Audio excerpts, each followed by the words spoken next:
Haleluya,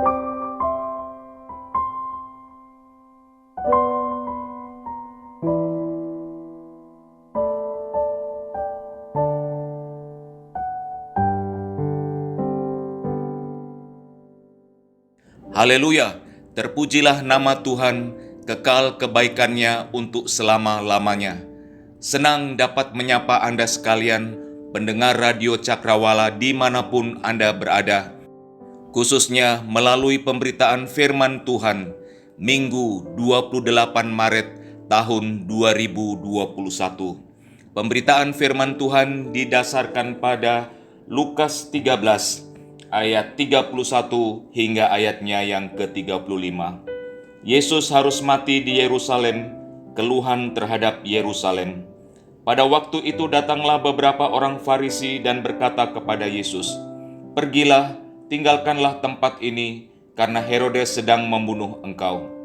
Jawab Yesus kepada mereka, "Pergilah dan katakanlah kepada si serigala itu, Aku mengusir setan dan menyembuhkan orang pada hari ini dan besok, dan pada hari yang ketiga aku akan selesai. Tetapi hari ini dan besok dan lusa, aku harus meneruskan perjalananku, sebab tidaklah semestinya seorang nabi dibunuh kalau tidak di Yerusalem. Yerusalem, Yerusalem, engkau yang membunuh nabi-nabi dan melempari dengan batu orang-orang yang diutus kepadamu. Berkali-kali aku rindu mengumpulkan anak-anakmu, sama seperti induk ayam mengumpulkan anak-anaknya di bawah sayapnya. Tetapi kamu tidak mau. Sesungguhnya rumahmu ini akan ditinggalkan dan menjadi sunyi. Tetapi aku berkata kepadamu, kamu tidak akan melihat aku lagi, sehingga pada saat kamu berkata, diberkatilah dia yang datang dalam nama Tuhan."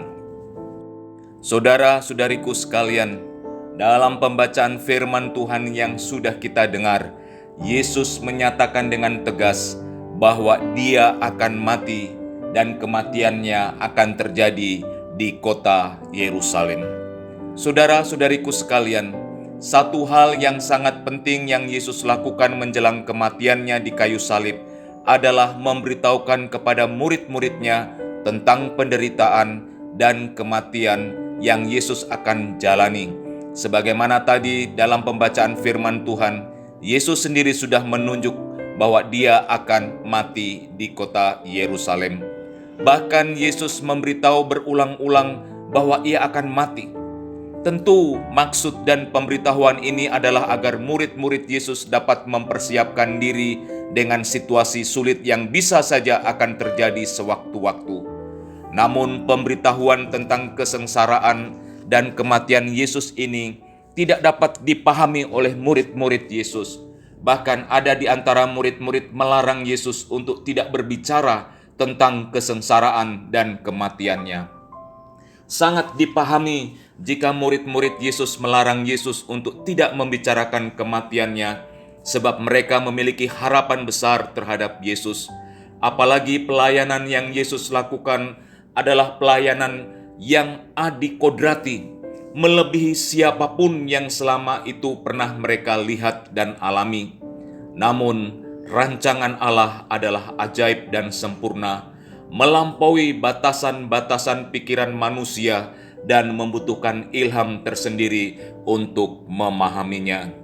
Hanya mereka yang beriman kepada Kristus yang dapat memahami bagaimana Kristus harus mati dan bagaimana sebelum kematiannya Yesus sudah menyatakan bahwa ia akan menderita dan akan mengalami kematian.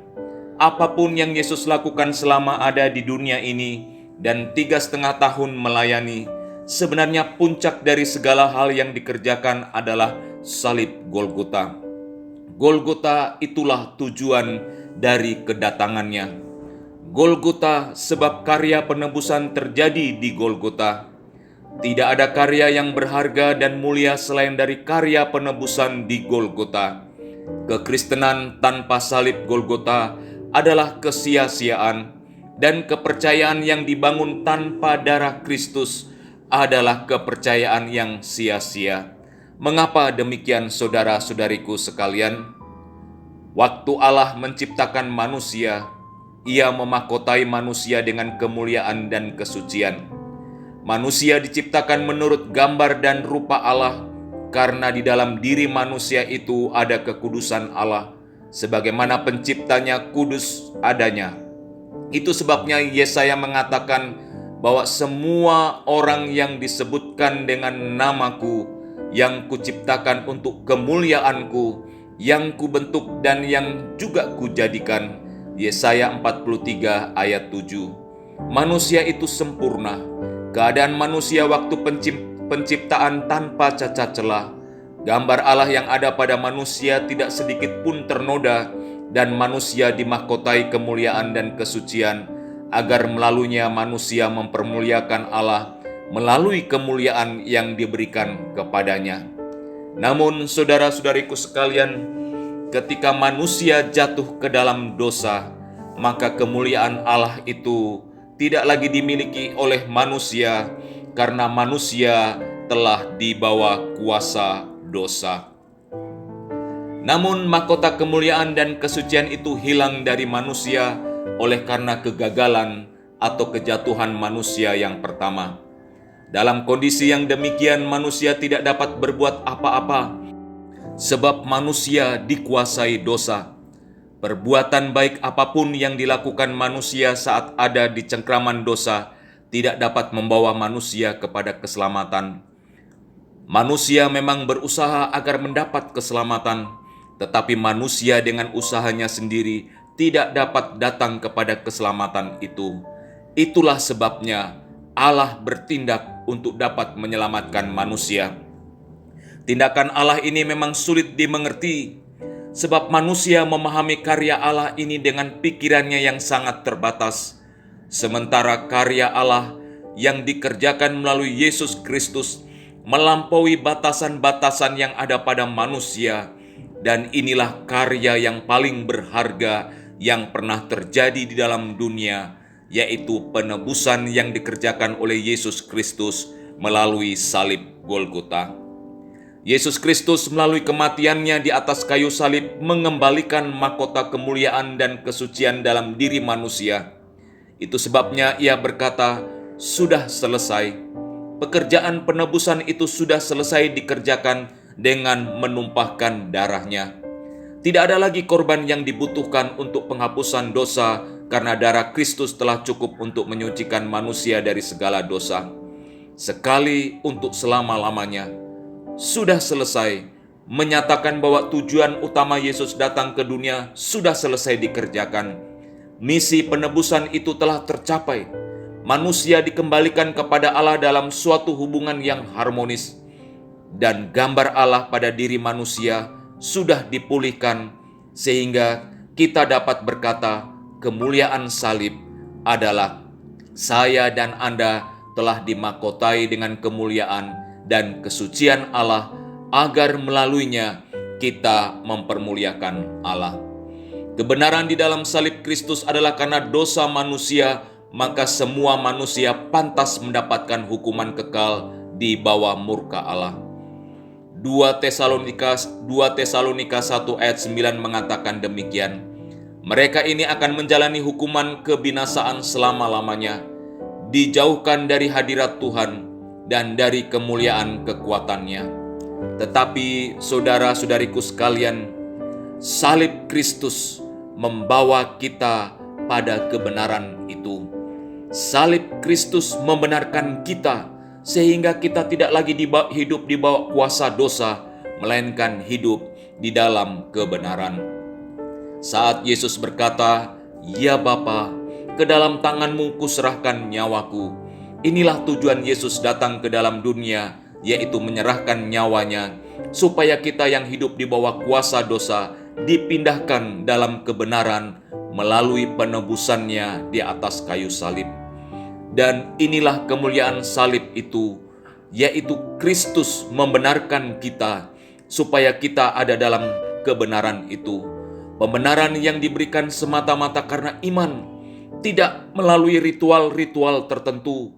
Saat banyak orang mempersoalkan ritual-ritual tertentu dijadikan standar untuk memperoleh pembenaran dalam Kristus.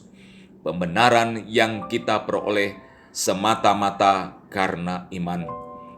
Sekali lagi saudara-saudariku sekalian, pembenaran yang kita terima adalah semata-mata karena percaya kita kepada Kristus. Pernahkah kita menyadari bahwa dosa-dosa kita telah turut disalibkan dalam kematian Kristus? Walaupun kita dilahirkan dan hidup setelah peristiwa kematian Kristus? Rasul Paulus berkata demikian, "Tetapi aku sekali-kali tidak mau bermegah selain di dalam salib Tuhan kita Yesus Kristus, sebab olehnya dunia telah disalibkan bagiku dan aku bagi dunia." Galatia 6 ayat 14, kemuliaan salib itu adalah dosa seluruh manusia telah disalibkan melalui kematian Kristus. Itu sebabnya waktu Yesus tergantung di atas kayu salib, ia berkata, "Eloi, Eloi, lama sabatani." Yesus ditinggalkan oleh Bapanya saat memikul dosa manusia di atas kayu salib, supaya penebusan itu selesai dikerjakan dan manusia tidak lagi hidup di bawah kuasa dosa, melainkan di bawah kasih karunia Allah. Kemuliaan salib itu adalah saya dan Anda tidak lagi hidup di bawah kuasa dosa, melainkan di bawah kasih karunia. Oh saudara-saudariku sekalian, pernahkah kita berpikir seperti apakah salib yang digunakan untuk menyalibkan Yesus pada saat itu? Sejauh ini, pemahaman kita tentang salib yang digunakan untuk menyalibkan Yesus adalah sebuah salib yang kasar.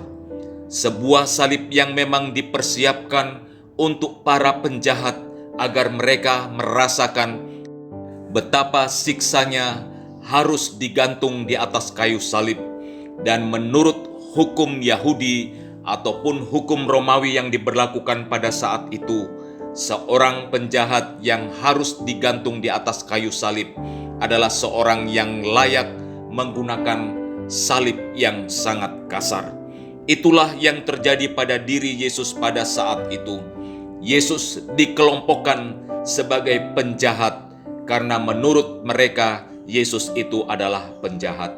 Tetapi salib yang hina itu, salib yang kotor itu adalah salib yang membawa manusia kepada keselamatan, karena melalui salib itu darah Kristus ditumpahkan dan kita menerima penebusan itu. Kemuliaan salib adalah saya dan saudara-saudariku sekalian yang tidak layak, tetapi karena darah Kristus maka kita dilayakkan di hadapan Allah. Waktu Yesus tergantung di atas kayu salib, tabir bait suci terbelah dua.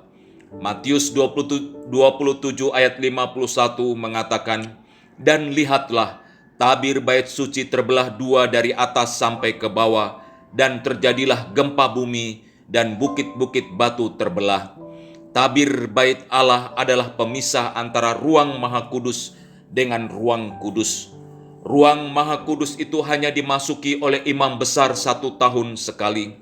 Tetapi tabir itu kini telah terbuka. Tidak lagi diperlukan imam besar untuk menghubungkan umat Allah dengan Allah, karena Kristus adalah imam besar kita. Itu sebabnya ia berkata, "Ya Bapa, ampunilah mereka, sebab mereka tidak tahu apa yang mereka perbuat." Manusia dengan merasa tidak berdosa telah menyalibkan seorang yang tanpa dosa untuk menebus dosa mereka. Itulah sebabnya Kristus menjadi imam besar kita. Ibrani 8 ayat 1 mengatakan, inti segala sesuatu yang kita bicarakan itu ialah kita mempunyai imam besar yang demikian, yang duduk di sebelah kanan tahta yang maha besar di surga. Dari bagian ini, saudara-saudariku sekalian, kita dapat belajar bahwa kemuliaan salib itu menjadikan Kristus sebagai imam besar, sehingga tidak diperlukan lagi pekerjaan para imam yang biasanya dilakukan di bait Allah, karena Kristuslah pengantara kita. Dengan demikian, saudara-saudariku sekalian, sebagai orang-orang percaya, ketika kita memaknai kemuliaan salib itu, seharusnya kita dapat menyatakan bahwa kita yang tidak layak, tetapi karena imam besar kita yaitu Yesus Kristus, maka dialah yang melayakkan kita untuk datang kepada Bapa. Sehingga kemuliaan salib itu adalah memanggil Anda dan saya untuk melayani sesama, supaya mereka dapat datang kepada imam besar kita yaitu Yesus Kristus. Kemuliaan salib itu bukan terletak bagaimana salib itu diposisikan sehingga ia kelihatan indah. Kemuliaan salib itu justru terlihat apa yang terjadi di atas salib itu. Kemuliaan salib itu adalah bagaimana kuasa yang berdampak dalam kehidupan kita melalui peristiwa salib itu. Memang saudara-saudariku sekalian, kita hidup di zaman setelah Yesus mati di atas kayu salib. Tetapi peristiwa salib itu tidak hanya terjadi dan berdampak bagi mereka yang hidup pada zaman itu, tetapi kepada kita juga yang hidup 2000 tahun setelah peristiwa Golgota itu. Kemuliaan salib itu adalah ketika saya dan saudara-saudara sekalian dapat datang kepada Kristus. Kristus membenarkan kita dan Kristus mengutus kita untuk melayani orang lain, sehingga mereka yang belum menerima atau belum percaya kepada salib Kristus, maka mereka dapat dihantar kepada Kristus. Kiranya melalui pemberitaan firman Tuhan ini, kita lebih diberanikan lagi untuk memaknai kemuliaan Kristus melalui salib Golgota. Mari kita berdoa. Terpujilah Engkau ya Bapa, kekal selama-lamanya. Saat ini baru saja kami mendengarkan uraian dari firman-Mu, kemuliaan salib yang kami boleh alami dalam kehidupan kami sebagai orang-orang percaya. Salib-Mu adalah salib hina, tetapi karena kehinaan itu Engkau mengerjakan karya yang terbesar bagi kami, maka kemuliaan salib itu bagi kami adalah ketika kami yang berdosa dibenarkan di hadapan-Mu. Hamba-Mu berdoa bagi mereka yang mendengarkan pemberitaan firman Tuhan ini, kiranya mereka didorong dan semakin diperteguh iman kepercayaan mereka untuk dapat memaknai arti salib dalam kehidupan mereka. Dan biarlah penumpahan darah yang telah dikerjakan oleh Kristus akan berdampak dalam kehidupan mereka, sehingga mereka juga dapat melayani satu dengan yang lainnya. Kiranya kehidupan dari pendengar Radio Cakrawala saat ini terus diberkati oleh Tuhan. Keluarga mereka, bisnis mereka, pekerjaan mereka, atau mungkin sawah dan ladang mereka, kiranya diberkati oleh Tuhan. Ini doa kami ya Bapa, di dalam nama Yesus Kristus kami naikkan doa ini. Amin.